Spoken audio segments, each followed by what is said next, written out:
नमः शिवाय। तो आइए आज हम लोग जानने वाले हैं इस महीने में यानी कि नवंबर, दिसंबर, जनवरी और फरवरी, मार्च तक, महाशिवरात्रि तक भगवान शिव जी पाताल लोक में जाते हैं।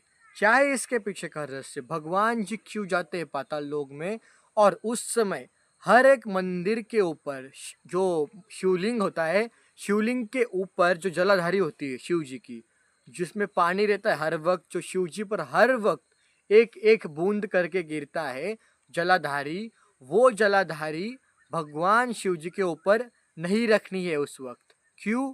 क्योंकि उस वक्त भगवान जी पाताल में जाते हैं, तो भगवान शिव जी को उस समय ठंड लगती है, ऐसा कहा गया है। इसीलिए वो जलाधारी, आपके यहाँ पर कोई भी शिव मंदिर हो या आप कोई भी शिव मंदिर में जाते हो, तो वहाँ पर यदि आपको वो जलाधारी दिखे तो आप उन लोगों को बोल सकते हो कि इसको निकाल के रखे महाशिवरात्रि तक। महाशिवरात्रि के दिन शिव जी ऊपर आते हैं, उस दिन से आपको वो जलाधारी वापस वहाँ पर लगा देनी है शिव जी के ऊपर। तब तक वो शिव जी के ऊपर की जलाधारी को निकाल के रखना है। और हो सके तो आप भगवान जी के लिए, जब भगवान शिव जी के लिए एक लोटा जल लेके जाते हो अर्पण करने, उस समय आप थोड़ा सा गर्म जल लेके जाओ तो अति उत्तम है। उस समय भगवान को बड़ी प्रसन्नता होगी, क्योंकि एक मान्यताओं के अनुसार भगवान शिव जी जितने क्रोधित है उतने भोले भी है। आप यदि उनकी भक्ति भोले भाव से करते हो तो वो आपको जल्द से ही प्रसन्न हो सकते हैं, होते ही है। क्योंकि मैं खुद भगवान शिव जी को गर्म पानी से स्नान कराता हूँ। ज़्यादा भी गर्म नहीं करना है, थोड़ा सा गर्म करना है। यदि आप शिव जी को जितना कष्ट करके आप जल अर्पण करते हो, उसको गर्म करके थोड़ा ठंडा पानी डाल के नॉर्मल गर्म करके, तो आप जितना कष्ट करके उनको अर्पण करोगे वो उतना जल्दी आपको पावन होगे, उनको आप मतलब प्राप्त कर पाओगे।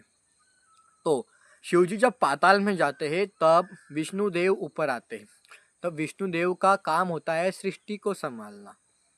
इसीलिए इस समय में भगवान विष्णु जी की, कृष्ण जी की ज़्यादा पूजा की जाती है।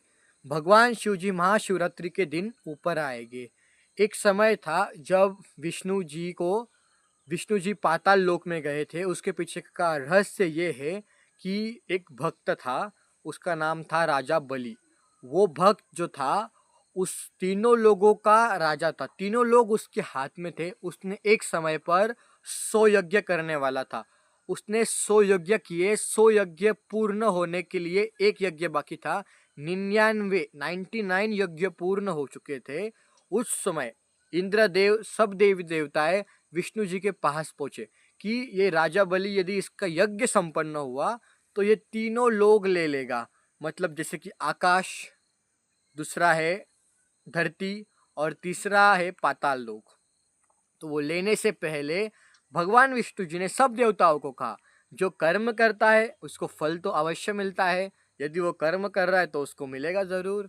तो सब देवी देवताओं ने प्रार्थना की भगवान विष्णु जी के पास। तो भगवान विष्णु जी एक ब्राह्मण बालक का रूप लेकर, जो कि वामन अवतार हम जानते हैं, वामन अवतार के नाम से, वो लेके राजा जब यज्ञ करने वाला था आखिरी, उस समय वो राजा के राज्य में पहुंच गए।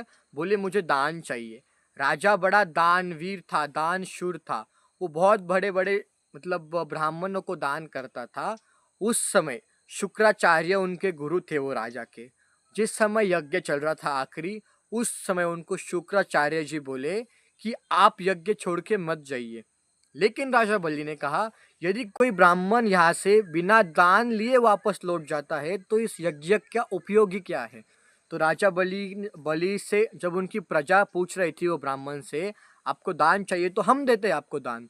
लेकिन उस समय राजा बलि, वो जो ब्राह्मण थे जो कि वामन अवतार थे, स्वयं विष्णुदेव थे, उन्होंने बोला मैं दान लूंगा तो केवल राजा बलि के हाथों से मुझे। और ये खबर उनके पास पहुंच गई, राजा बलि के पास। तो वो आ गए दान देने के लिए। तब उन्होंने वो ब्राह्मण से पूछा जो कि वामन रूप थे कि आपको क्या चाहिए? तो वो बोले मुझे 2 गज जगह चाहिए, यज्ञ करना है। तो राजा बलि जी ने बोला कि आपको 2 गज जगह चाहिए यज्ञ करने के लिए, ठीक है मैं दे देता हूँ। तो जब उन्होंने जगह दी तो बोले कौन सी जगह चाहिए? बोले जिस जगह में तुम यज्ञ कर रहे हो मुझे वही जगह चाहिए। तो राजा बलि ऐसा था, जो दान मांग लिया वो दान दे दिया। ऐसा नहीं बोलते थे मैं दान नहीं दूंगा, जो भी मांग लिया वो दे दिया।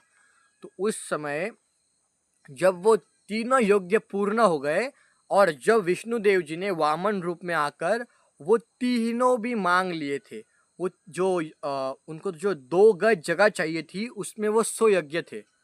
यज्ञ मांगने के बाद वो तीनों लोग भगवान विष्णु को अर्पण कर दिए राजा बलि ने।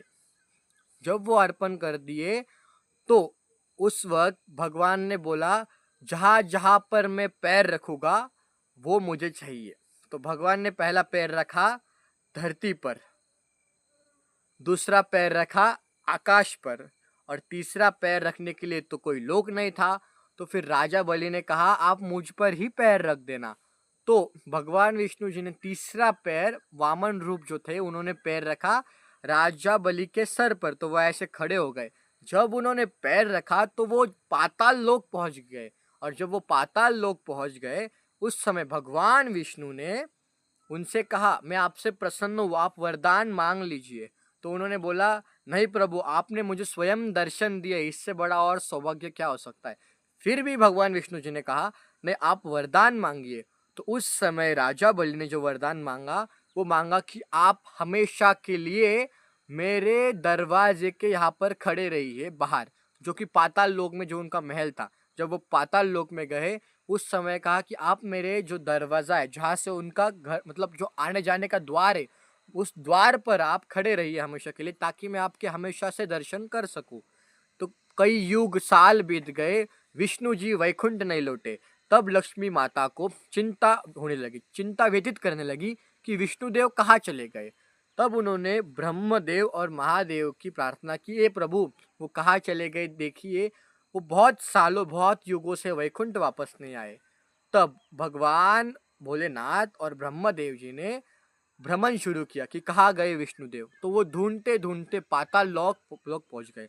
पाताल लोक पहुंचने के बाद भगवान भोलेनाथ ने और ब्रह्मदेव ने जब विष्णुदेव को देखा कि वो द्वार पर खड़े हैं, एक द्वारपाल, एक मनुष्य का रूप लेकर, उस समय भगवान शिव जी ने उनसे पूछा कि आप यहाँ पर क्यों खड़े हो।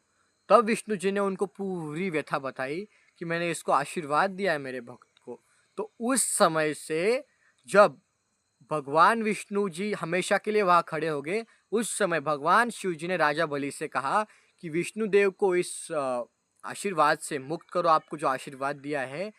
हर 4 महीने के काल तक, हर 4 महीने में भगवान विष्णु जी नीचे रहेंगे, और तब उस समय भगवान शिव जी और ब्रह्मा जी लोग को संभालेंगे, पृथ्वी को संभालेंगे।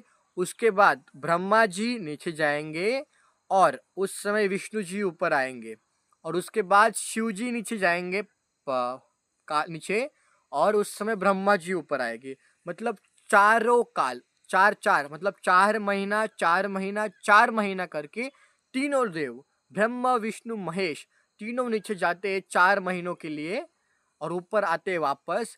पहले जाते हैं भगवान विष्णु जी, जब श्रावण लगता है तब विष्णु जी वापस जाते हैं, तब शिव जी पृथ्वी पर ध्यान देते हैं, और उसके बाद ब्रह्मा जी वापस जाते हैं नीचे, और जब ब्रह्मा जी ऊपर आते हैं तब शिव जी नीचे जाते हैं नवंबर में, और महाशिवरात्रि के वक्त फिर से शिव जी ऊपर आते हैं और विष्णु जी नीचे जाते हैं। तो ऐसे तीनों देवताओं ने 4 महीने के लिए वो राजा जो बलि के द्वार पर खड़े रहने के लिए तीनों ने माना। तो इतना बड़ा भक्त था वो कि तीनों देवताओं को 4 महीनों के लिए नीचे जाना पड़ा उसके द्वार पर खड़े रहने के लिए। और उसी के बाद से जब शिव जी नीचे जाते हैं, इसीलिए वो जलाधारी शिव जी की जो होती है वो निकाल के रखनी चाहिए, तब शिव जी को ठंड लगती है जो पानी गिरता है उससे। यही है इसके पीछे का रहस्य। हर हर महादेव।